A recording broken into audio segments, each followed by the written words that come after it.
I tell you, I think I might hold the unofficial world record for the shortest, most insane HOA dispute escalation in history. We're talking 0 to a SWAT team battering ramming a luxury SUV in under 2 minutes flat. And how did I get here, you ask? All because of one woman, Agnes Periwinkle, the self-appointed queen of our suburban cul-de-sac, and her monumental, almost psychopathic need for control. Drop a comment, let me know where you're watching from, because this story, the sheer audacity of it, still makes my head spin. It all started when my grandpa, Pops, came to live with me. He wasn't just old, he was fragile, a walking testament to a life fully lived, but now demanding constant, gentle care. His heart was a tired old engine, prone to sputtering and stalling, and every doctor had warned me that an emergency could be just a cough away. I work as an emergency preparedness consultant, ironically enough specializing in critical incident response for various organizations, sometimes even liaising with law enforcement for large-scale event planning. So, when Pops moved in, my first priority was ensuring our home was a sanctuary. Yes, but also a place where help could arrive unimpeded, instantaneously if needed. Our house is at the end of a longish private drive that serves 3 homes, branching off the main cul-de-sac. Critically, there's an emergency access easement, clearly marked on all the original plat maps and HOA documents. A straight paved path leading from the main road directly to my front door, wide enough for an ambulance or fire truck. It was one of the reasons I bought the house. Agnes Periwinkle, however, saw that easement differently. In her mind, it was an affront, an underutilized stretch of pavement that marred the perfect, manicured aesthetic of her domain. Agnes lived in the McMansion at the mouth of the cul-de-sac, a monument to beige ambition, complete with a meticulously lifeless garden and a gleaming white Cadillac Escalade that she piloted like a battleship. She was the HOA president, a title she wielded with the arbitrary tyranny of a medieval monarch. The first inkling I had of Agnes's particular brand of crazy came about a week after Pops arrived. I'd hired a home health aide, Maria, a wonderful, compassionate woman who came 3 days a week. Maria drove a sensible, slightly battered sedan. Agnes took immediate issue with Maria parking in my driveway, claiming it was excessive commercial activity. I pointed out Maria was a healthcare provider, not a delivery truck, and that HOA rules clearly allowed for guest parking. Agnes sniffed, her nose wrinkling as if I'd presented her with a soiled diaper.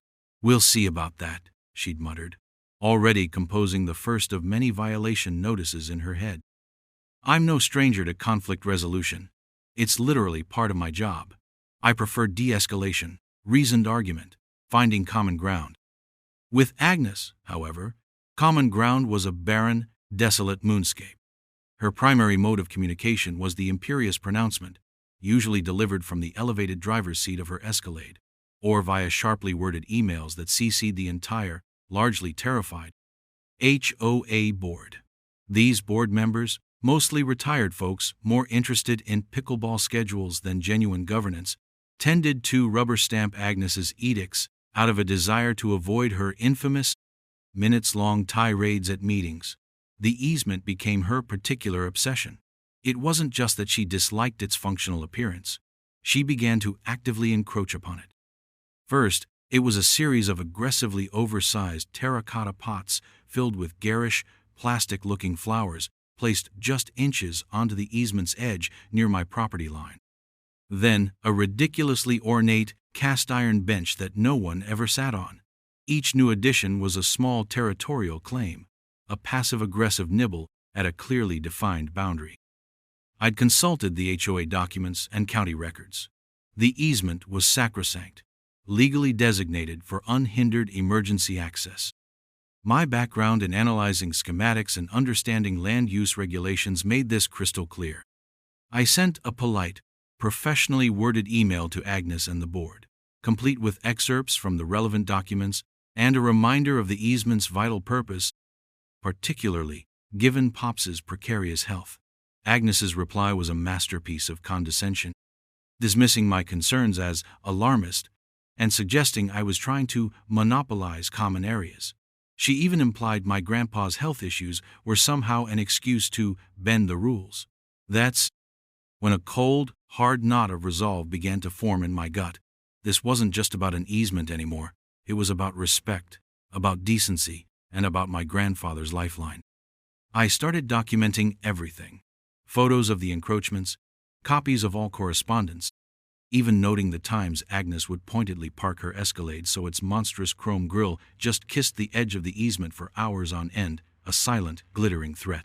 Little did I know these meticulous records would become the bedrock of a much larger battle, a battle that would culminate in a way neither Agnes nor I could have ever, in our wildest imaginations, predicted. The stage was being set, the players were in place, and the air was already thick with the kind of suburban tension that can only lead to an explosion. And explode it did, in the most unbelievable fashion. The months leading up to that awful day were a slow, agonizing crawl of escalating harassment. Agnes, emboldened by the HOA board's continued passivity and seemingly fueled by my refusal to simply capitulate, doubled down on her campaign. It was like she saw Pops's fragility not as a reason for compassion, but as a vulnerability to exploit. She'd started complaining about the beeping sounds from some of Pops's medical equipment, a low-decibel heart monitor that was barely audible inside my house, let alone across the street. I invited her in to listen, showed her the readings. She just pursed her lips, her eyes darting around my living room as if searching for other infractions, before declaring it unsettling and vowing to consult the noise ordinance. She actually did too, and sent me a formal warning letter, which I promptly refuted with a decibel meter reading and a letter from Pops's cardiologist explaining the medical necessity. That small victory only seemed to enrage her further. Her Escalade, that behemoth of American automotive hubris, became a more frequent fixture near the easement, sometimes parked at such an angle that it partially obstructed the clear line of sight to my door from the main road. I'd take photos each time, send a calm, factual email referencing the easement's purpose, and receive either silence or a dismissive, one-line reply that essentially told me to mind my own business. My neighbors, for the most part, were sympathetic but cowed. Old Mr. Henderson from next door, a kind man who'd seen generations come and go in the neighborhood, would occasionally shake his head and mutter about Agnes, thinking she owns the air we breathe. He'd even warned me when I first moved in, "Watch out for that one, son. She's got a taste for power, and it ain't a sweet one." Wise words, as it turned out. My allies were few but crucial. Maria, the home health aide, became an inadvertent chronicler of Agnes's daily patrols and pronouncements. My lawyer, a sharp college friend named Sarah who specialized in property disputes, listened with growing incredulity as I recounted the saga. This woman is a textbook narcissist with a severe authority complex. Sarah had declared after our third consultation, "Keep documenting, Alex. Every photo, every email, every ridiculous demand. We're building a case here. Even if it's just for a restraining order at this point." I invested in better security cameras, ensuring clear coverage of my driveway, the easement, and the street in front. Not just for potential break-ins, but specifically to record Agnes's actions. It felt like an absurd level of preparation for a neighborhood squabble, but my gut, honed by years of risk assessment, told me this wasn't just a squabble. This was a siege. Agnes's tactics weren't just limited to the easement. She'd nitpick about the color of my recycling bin, the exact height of the grass on my tiny strip of lawn, even the type of birdseed I used in a feeder Pops enjoyed watching. Each complaint was a pinprick, designed to annoy, to wear me down. I'd respond to each with meticulous adherence to the HOA bylaws, often quoting the very rules she claimed I was breaking, proving her wrong time and again. This, of course, only made her more determined to find something, anything, to assert her dominance. One time, she left a note on my door, not an official HOA letter, but a handwritten scrawl on perfumed, lilac-colored paper, accusing me of lowering property values by having unsightly medical apparatuses visible through my window. The apparatus in question was an oxygen concentrator, vital for Pops. I remember staring at that note, the sheer callousness of it stealing my breath. This wasn't about rules anymore. This was personal. This was cruel. I almost lost it then, almost marched over to her house and given her a piece of my mind that she wouldn't soon forget. But then I thought of Pops, of the stress it would cause him, and of Sarah's calm advice. Let her build our case for us, Alex. The crazier she acts, the stronger our position. So, I took a photo of the note, filed it away with the growing mountain of evidence, and focused on Pops. He was having more bad days than good ones, and my primary concern was his comfort and safety. I made sure all our emergency contacts were updated, that the path to his bedroom was always clear, that his medications were meticulously organized. I even ran drills in my mind. What to do if he collapsed, the fastest way to call 911, how to guide paramedics. The irony of my professional life bleeding so heavily into my personal one was not lost on me, but it also meant I was perhaps more prepared than most for the unthinkable.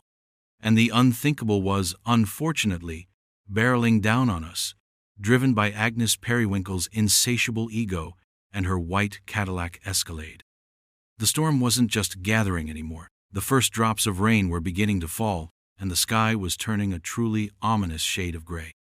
The air crackled with a tension so thick you could almost taste the ozone, a precursor to the lightning strike that was about to change everything. I remember thinking, if something happens to Pops because of her obstruction, because of her petty tyranny, I will never, ever forgive her. And I will make sure she understands the full gravity of her actions. Little did I know just how spectacularly she would orchestrate her own downfall, and how a series of completely unforeseen events would align to deliver a kind of justice I hadn't even dared to imagine. The day it all came crashing down started like any other Tuesday, which is to say, with a subtle undercurrent of dread about what fresh nonsense Agnes might invent. Pops had been weaker than usual that morning. His breathing was shallow, and he'd waved away his breakfast, a worried frown creasing his already deeply lined forehead. Maria was off that day, so it was just me and Pops. Around 10 a.m., I was in my home office, which overlooks the driveway and the infamous easement, trying to concentrate on a critical incident response plan for a corporate client. Pops was resting in his armchair in the living room, the quiet hum of his oxygen concentrator, a familiar background noise. Suddenly, I heard a soft thud, then a strangled gasp. My blood ran cold. I vaulted from my chair and rushed into the living room.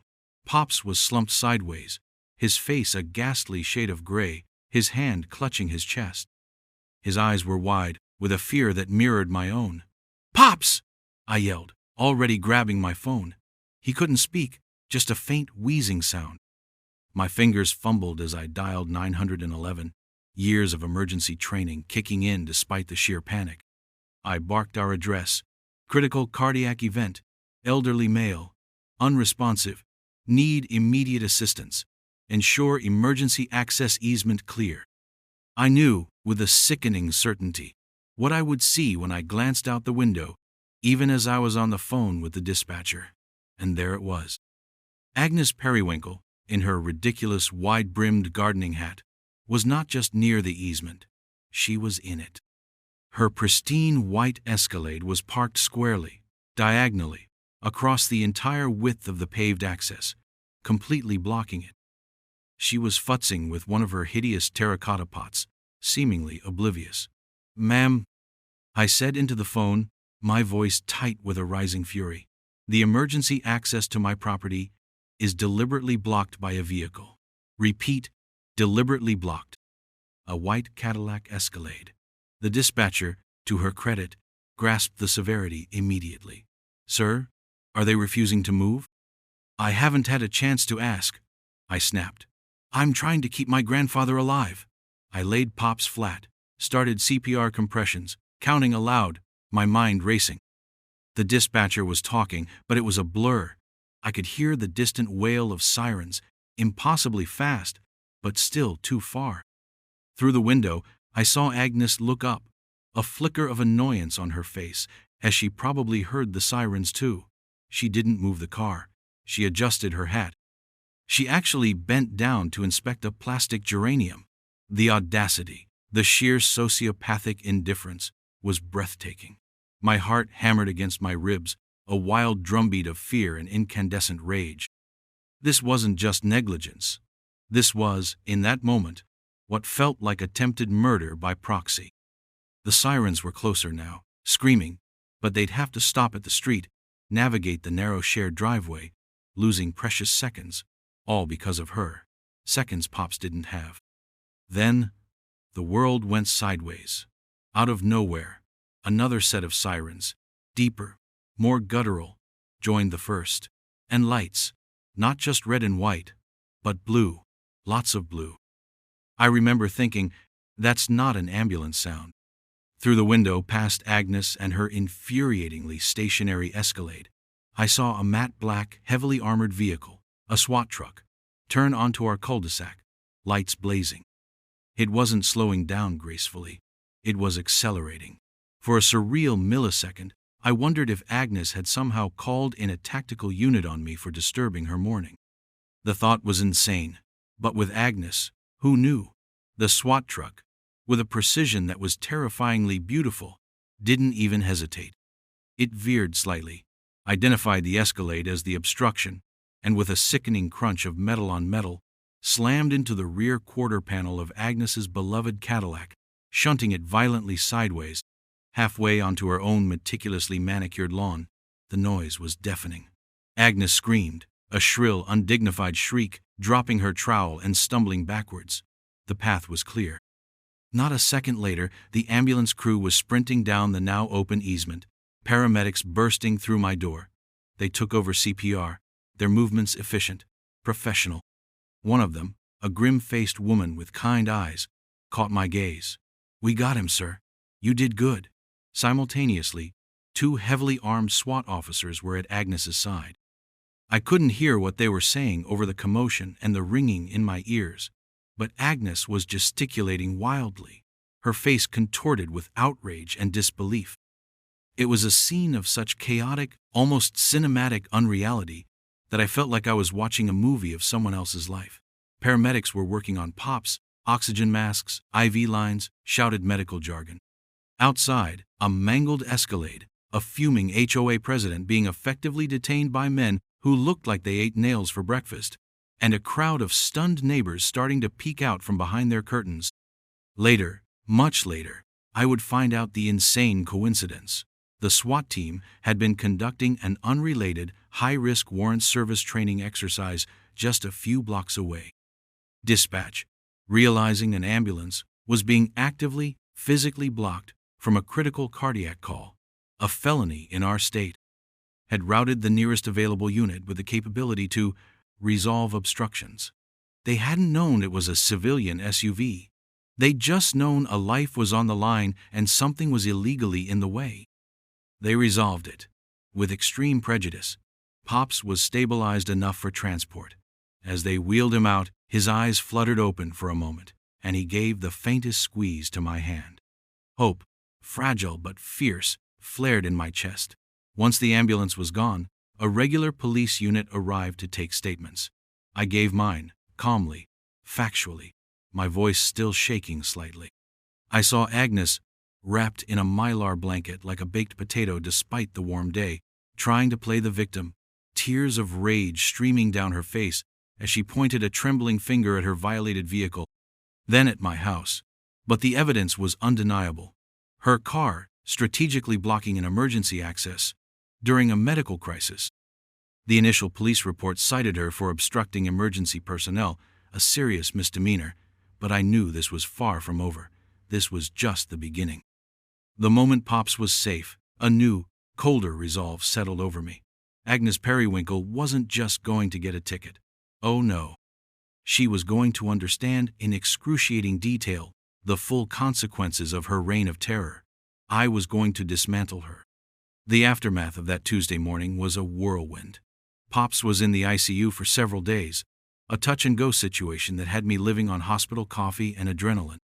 Thankfully, he pulled through, his doctors crediting the swift CPR and the paramedics' relatively quick access access bought by a SWAT team's direct intervention. The irony wasn't lost on anyone. While Pops fought for his life, I began to lay the groundwork for mine. The moment he was stable, I called Sarah, my lawyer. I recounted the entire insane episode, from Agnes's escalade forming a gleaming white blockade to the theatrical arrival of the armored cavalry. Sarah was silent for a long moment, and then she just said, "Oh, Alex, she has no idea what she's done, does she? This isn't just HOA pettiness anymore. This is gross negligence, endangerment, intentional infliction of emotional distress, the works." And that's when the full scope of what I needed to do began to crystallize. This wasn't just about punishing Agnes. It was about ensuring this could never happen again to anyone in our community, and clawing back some measure of justice for the terror she'd inflicted. The criminal charges against Agnes for obstructing emergency personnel were proceeding, albeit slowly. But I knew that wouldn't be enough. A slap on the wrist, a fine, that wouldn't touch the kind of arrogance Agnes exuded. No, this required a civil suit, one that would hit her where it truly hurt, her pride and her purse. My meticulous documentation became invaluable. The security camera footage was the crown jewel. It showed everything. Agnes deliberately pulling her Escalade across the easement just minutes before I heard Pops fall. It even caught her glancing towards my house, then looking at her watch, almost as if she was waiting for something, or timing something. Then, the arrival of the ambulance in the distance, her clear view of it, her slight hesitation, and then her decision to turn her back and tend to her flowers. It was damning. There was even audio, faint but discernible, of her muttering something about teaching him a lesson, about unauthorized parking earlier that morning when she first maneuvered the vehicle into place. A lesson? She nearly taught my grandfather his last. We subpoenaed the 911 call logs and the dispatch records for the SWAT team, confirming the timeline and the official classification of her vehicle as an illegal obstruction to a life-threatening emergency. We got statements from the paramedics who had been delayed, and even, carefully, from one of the SWAT officers who described her belligerent attitude when they'd cleared her vehicle. The investigation broadened. Sarah, brilliant and relentless, suggested we look into Agnes's tenure as HOA president. People like her, she said, rarely confine their tyranny to just one area. If she's this brazen with you, imagine what she's done with HOA funds or to other residents who were too scared to speak up. And so began the deep dive. We started by talking to other neighbors, quietly at first. Mr. Henderson, emboldened by Agnes's sudden vulnerability, was a fount of information. He recounted years of Agnes arbitrarily levying fines, making unilateral decisions about community property, and bullying anyone who dared question her authority. He spoke of suspect landscaping contracts awarded to a cousin of hers, of skyrocketing HOA dues with little to show for it in terms of actual improvements, save for the ever more elaborate seasonal decorations around her property. This was a goldmine. Sarah advised we petition for a full audit of the HOA financials. The board, now terrified of being associated with Agnes's rapidly imploding reputation and facing potential legal exposure themselves, actually caved with minimal resistance. The initial findings were staggering. For years, Agnes had been treating the HOA coffers like her personal slush fund. Inflated invoices, payments for services never rendered, consulting fees, to vaguely named entities that traced back to, well, you can guess. The emergency access easement issue was just the tip of a very ugly iceberg. The sheer scope of her malfeasance was breathtaking. It wasn't just about a blocked driveway anymore. It was about systemic abuse of power and potential fraud. Our civil suit expanded. We weren't just suing for damages related to Pops's medical emergency, the additional medical costs incurred due to delayed treatment, the emotional distress, the endangerment. We were now looking at a larger claim involving her breach of fiduciary duty to the HOA, aiming to recover misappropriated funds on behalf of the entire community. The initial $3 million figure Sarah floated seemed astronomical at first, but as we itemized the damages, it started to look entirely plausible. There were punitive damages for her malicious conduct regarding the ambulance, compensatory damages for Pops's suffering and my own emotional distress, and then the projected recovery for the HOA based on the forensic accountant's preliminary findings of her financial gymnastics. Agnes, meanwhile, was living in a state of enraged denial. She hired a loud, blustering lawyer who immediately went on the offensive, threatening countersuits for defamation and damage to her precious Escalade, which her insurance, citing her illegal actions, was refusing to cover in full. They tried to paint me as a vindictive troublemaker, Pops as a burden, and the SWAT team's actions as an unprovoked assault. It was laughable, especially when contrasted with the mountain of evidence we were compiling. The videos, the financial records, the witness testimonies from neighbors finally finding their courage. The walls were closing in on Agnes Periwinkle, built brick by brick from her own arrogance and deceit. Her reign was crumbling, and the silence from her usual enablers on the board was deafening. The carefully constructed facade of the benevolent community leader was shattering, revealing the petty tyrant beneath. And I was there, with Sarah by my side, ready to hand her the bill for all of it. The legal battle was, as Sarah had predicted, a slog. But with each passing week, our position strengthened while Agnes's visibly crumbled. Her initial bluster faded into a sort of sullen resentment. Her lawyer, who I suspect quickly realized he'd been handed a losing hand stacked with a truly odious client, became increasingly difficult to reach. Depositions were a particular highlight, if you can call sitting in a sterile conference room for hours a highlight. When it was my turn, I simply recounted the events, factually, calmly, letting the video evidence and timelines speak for themselves. My background in preparing detailed incident reports meant my recall was precise, my narrative unshakable. Agnes's deposition, however, was pure theater of the absurd. Under Sarah's polite but razor-sharp questioning, Agnes contradicted herself repeatedly. She tried to portray herself as the victim of a grand conspiracy, a pillar of the community unjustly persecuted. She claimed she hadn't seen the ambulance approaching, despite the clear video evidence showing her looking directly at it.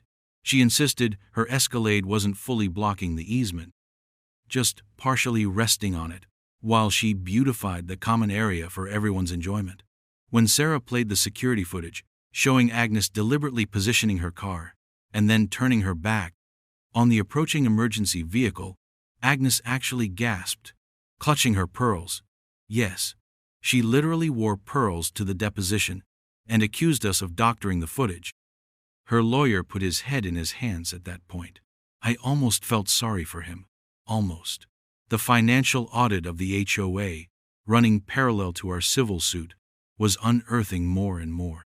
It turned out Agnes hadn't just been dipping into the coffers for a few questionable landscaping projects.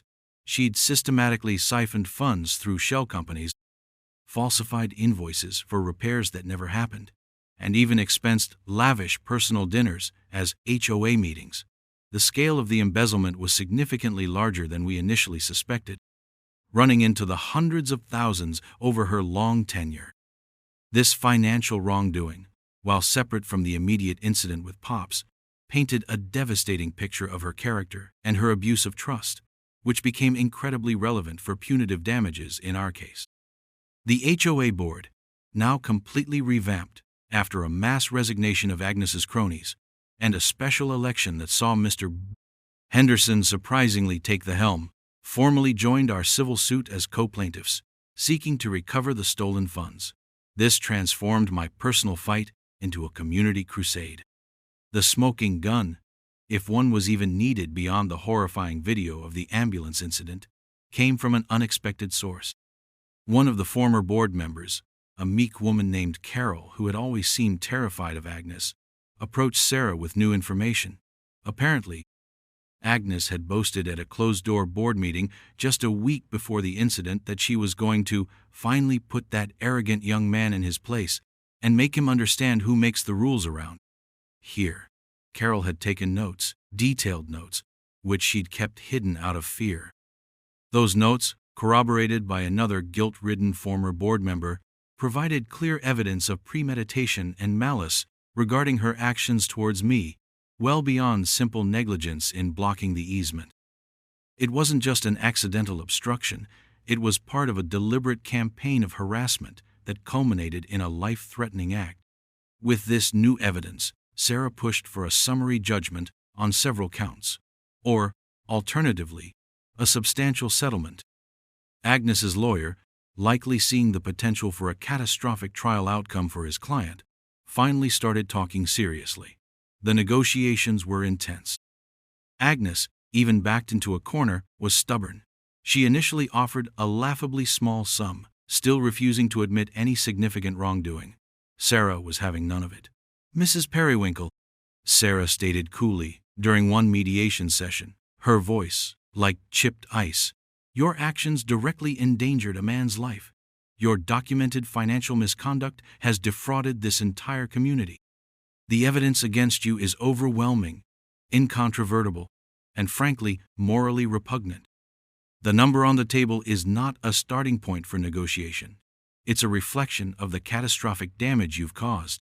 Consider it your last chance to avoid a public trial that will not only bankrupt you further, but will also ensure your name is permanently synonymous with greed and cruelty." That was the moment I saw true fear in Agnes's eyes. Not outrage, not indignation, but the cold, stark terror of someone facing irrefutable consequences. The fight drained out of her. The $3 million figure we were seeking was broken down meticulously. Actual damages, including Pops's increased medical bills and ongoing care needs directly attributable to the delay, compensation for emotional distress for both Pops and myself, significant punitive damages due to the willful and malicious nature of her actions, and a substantial portion allocated for restitution to the HOA for the embezzled funds. Given her considerable personal assets, the McMansion, investment portfolios, some of which, ironically, had been funded by her HOA skimming, it was a sum designed to hurt, to make an impact, but also one that was legally justifiable. She finally agreed. The settlement stipulated the full $3 million payout, a public apology to me, Pops, and the community, though it was clearly read under duress and dripped with insincere regret, and her permanent banishment from ever holding any position within the HOA or any similar community organization. The relief was immense, but it wasn't just about the money. It was about the admission, however forced, of wrongdoing. It was about the system, however slowly, working. It was about knowing that Agnes Periwinkle would never again be in a position to terrorize a neighborhood. The day the settlement was finalized, it felt like a heavy, oppressive weight had been lifted from not just me, but the entire cul-de-sac. Pops by then was home and recovering remarkably well. He still had his challenges, but his spirit was strong, buoyed by the outpouring of support from neighbors who, free from Agnes's shadow, were finally acting like a real community. He even cracked a joke about needing a SWAT escort for all his future doctor's appointments. The $3 million, when it arrived, was handled carefully by Sarah. A significant portion went into a trust for Pops's lifelong care, ensuring he'd have everything he needed without any financial strain. Another large chunk, as per the settlement, was returned to the HOA, where the new board, led by a surprisingly effective Mr. Henderson, immediately began much-needed repairs and sensible improvements that benefited everyone. They even installed large, unambiguous, emergency vehicle access, no parking, tow-away zone signs on the easement, complete with flashing solar lights. Overkill? Maybe. Satisfying? Absolutely. As for my portion, after legal fees, it went towards fortifying my own peace of mind, and perhaps, just perhaps, a very long vacation once Pops was a bit stronger. Agnes Periwinkle's downfall was swift and total. The settlement forced her to sell the McMansion to cover the costs. The last I saw of her, she was supervising movers packing her belongings into a much smaller van, her face a mask of bitter resignation. Her Escalade, crudely repaired but still bearing the scars of its encounter with the SWAT truck, looked as deflated as she did. There were no tearful goodbyes from the neighbors. Just a collective, quiet sigh of relief. The HOA was reborn. Meetings became productive, focused on actual community needs rather than one person's ego. People started talking to each other again, organizing block parties, looking out for one another. The whole atmosphere changed from one of muted fear to open friendliness. My professional life even got an unexpected boost. The story, in its vague, non-identifying details, became a legendary case study in some of my critical incident preparedness seminars about the unpredictable nature of human factors in emergencies. It's a stark reminder that sometimes the biggest threat isn't the obvious one. Looking back, it's still hard to believe how quickly things escalated, how one person's petty vindictiveness could have such life-altering consequences. It taught me a lot about resilience, the importance of meticulous preparation, and the incredible power of a community standing together against abuse. But mostly, it reaffirmed my belief that while justice can sometimes be slow and its path convoluted and bizarre, involving, in this case, an incredibly timely SWAT team, it can prevail. Agnes thought she was untouchable, that her self-proclaimed authority made her invincible. She underestimated me. She underestimated my love for my grandfather, and she grossly underestimated the consequences of her own malice. She learned the hard way that rules, real rules, apply to everyone, even self-crowned suburban queens in their ivory towers, or in her case, her white Cadillac Escalade. The peace in our cul-de-sac is palpable now. Pops enjoys sitting on the porch, waving at neighbors, no longer under the oppressive scrutiny of Agnes. And that emergency easement? It's clearer than it's ever been, a silent testament to a battle fought and won. It's a reminder that sometimes you have to fight for your peace, and when you do, and you do it right, the victory isn't just yours, it belongs to everyone who suffered in silence. So, what started as a nightmare became a hard-won triumph. And if there's a lesson here, maybe it's this: don't mess with family, don't underestimate the quiet neighbor, and for heaven's sake, never, ever block an ambulance. You just never know who or what might be coming to clear the way. Thanks for sticking with me through this crazy story. Let this be a lesson to all Karens out there. Justice can find you in the most unexpected ways.